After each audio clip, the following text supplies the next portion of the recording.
जिस वीडियो को आप देख रहे हैं उस वीडियो के नीचे लाल रंग से सब्सक्राइब बटन दिया हुआ है और उस सब्सक्राइब बटन के बगल में एक घंटी बनी हुई है जिसे हम बेल आइकन कहते हैं। आप उसे दबा दीजिए। फायदा आप ही का है। आराम से आयुध की सारी वीडियोस आप तक पहुंच जाएंगी। खबरिया शुरू करने से पहले आपको एक वीडियो दिखाना है। आप और हमारे मन में एक धारणा बनी हुई है कि पुलिस और गुंडे एक जैसे ही होते हैं। इस धारणा को 100% प्रूफ करता है ये वीडियो।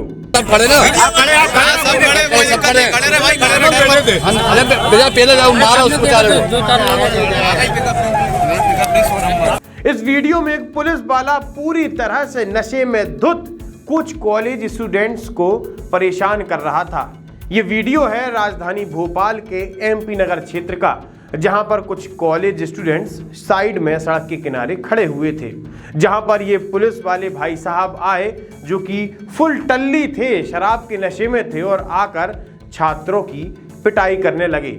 जैसे ही लोगों ने देखा कि ये पुलिस वाला नाजायज तरीके से उन बच्चों को प्रताड़ित कर रहा है तो लोगों ने उस पुलिस वाले को घेर लिया। घेरने के बाद पुलिस वाले ने हल्का पतला रास्ता देखा, पतली सड़क देखी और वहां से रफू चक्कर हो गया। अब देखना यह है कि इस पुलिस वाले पर कोई कार्रवाई होती है या नहीं। खबरिया शुरू करते हैं। नमस्कार, मैं आशुतोष भार्गव, आप देख रहे हैं आयुध।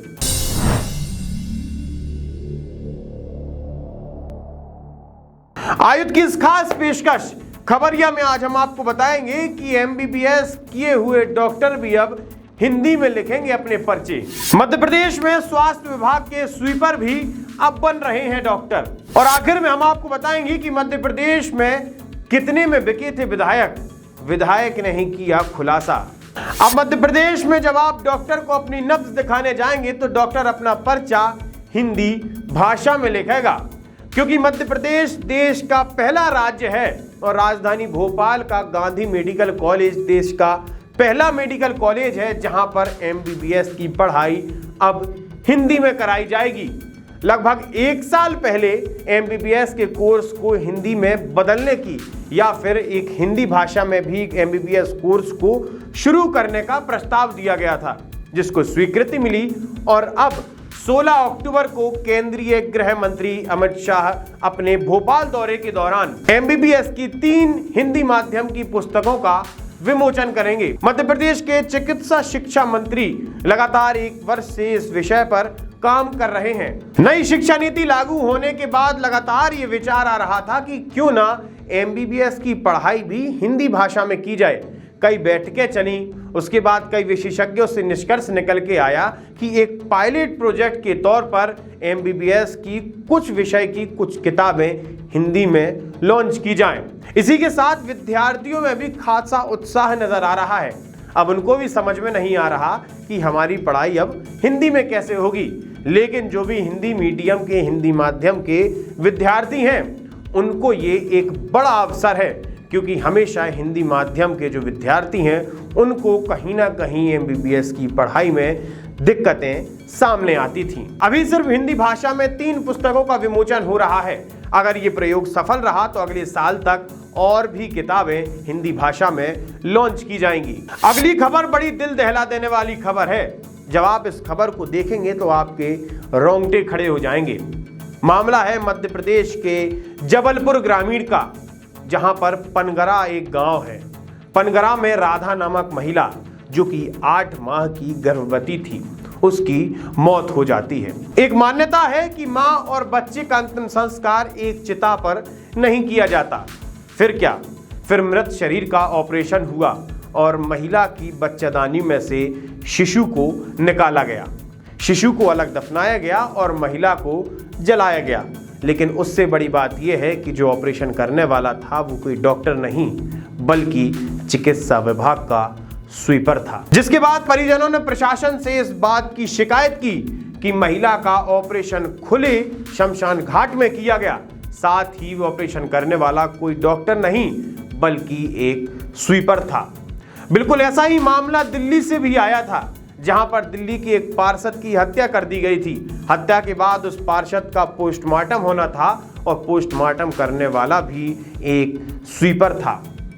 इस प्रकार की लापरवाहियां मध्य प्रदेश में लगातार देखने को मिल रही हैं। मध्य प्रदेश में अगर आप गंभीरता से देखेंगे तो कई ऐसे चिकित्सालय हैं, कई ऐसे अस्पताल हैं जहां पर स्वीपर पट्टी करता है, जहां पर स्वीपर ड्रिप लगाता है, जहां पर स्वीपर इंजेक्शन लगाता है, जहां पर स्वीपर एक्सरे निकालता है।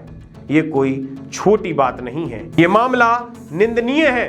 इस मामले पर पूरी कार्रवाई होनी चाहिए। लंबे इंतजार के बाद कांग्रेस पार्टी ने मध्य प्रदेश में अपनी सरकार बनाई थी, लेकिन मात्र 15 महीने में ही कांग्रेस पार्टी के कुछ विधायक, माफ कीजिएगा कुछ विधायक नहीं, ज्यादातर विधायक भारतीय जनता पार्टी में आ गए, जिसकी वजह से कांग्रेस की सरकार गिर गई। जिसके बाद लोगों का ये आरोप था, लोगों का मतलब कांग्रेस पार्टी का ये आरोप था कि इन विधायकों को भारतीय जनता पार्टी ने करोड़ों रुपए देकर खरीदा है। आपको इन विधायकों की कीमत पता है? सोच रहा हूं कि कुछ पैसे हैं, 2-4 विधायक खरीद लूं, लेकिन इस बात का खुलासा मध्य प्रदेश कांग्रेस पार्टी के नेता प्रतिपक्ष डॉक्टर गोविंद सिंह ने कर दिया है।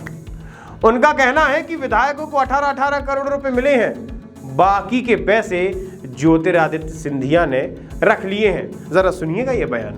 ऐसा है, मैं भारतीय जनता पार्टी की तलवार पर नहीं चलाना चाहता, लेकिन मेरा जीवन में मैंने कभी झूठ नहीं बोला और मैं सत्य बोल रहा हूँ 1000%। और हमसे संपर्क किया था कि हम यहाँ पछता रहे, गलत हमारे फंस गए, हमें धोखाधड़ी करके यहाँ हमें बुला लिया, हम 4 लोग वापस आना चाहते। तो मैंने कहा भाई हमारी पार्टी की नीति बन गई है कि जो छोड़ के गए, धोखा दे गए, उनको हम पार्टी में टिकट नहीं दे सकते, जो हमने उनको जवाब दे दिया है। इस बयान के बाद घमासान मच गया।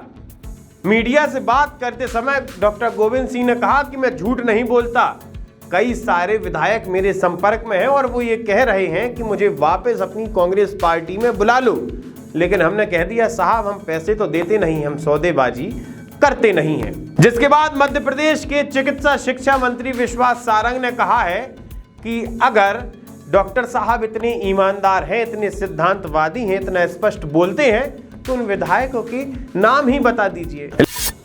देखिए, मैं ये मानता हूं कि नेता प्रतिपक्ष जी अपनी बात को खुलकर बोलते हैं। मैं उनको चुनौती देता हूं कि वो विधायक का नाम बताए ना। ऐसे जवाबी जमा खर्च करने से राजनीति नहीं चलती। अब मुद्दा यही है कि नेता प्रतिपक्ष जी की कुंठा इसी बात की है कि पूरी मीडिया की सुर्खियां तो कमलनाथ जी और दिग्विजय सिंह जी ले जाते हैं, लेकिन मध्य प्रदेश कांग्रेस पार्टी के बॉस कमलनाथ ने कह दिया है कि हम सौदेबाजी की राजनीति नहीं करते हैं। सौदेबाजी की राजनीति जो करते हैं उनके पास विधायक पहले से मौजूद हैं। अब देखना यह है कि कौन कितना सही बोल रहा है और किसके संपर्क में कितने विधायक हैं। क्या कुछ विधायक भारतीय जनता पार्टी छोड़कर कांग्रेस में जाएंगे या फिर बचे खुचे विधायक भी कांग्रेस के भारतीय जनता पार्टी में शामिल होंगे, ये हमें नहीं पता, ये समय बताएगा। लेकिन आप हमारे साथ जुड़े रहिए, देखते रहिए खबरिया। आप हमारे चैनल को सब्सक्राइब कर सकते हैं, फेसबुक पेज को लाइक कर सकते हैं, इंस्टाग्राम और ट्विटर पर हमें फॉलो कर सकते हैं। आपका बहुत बहुत धन्यवाद।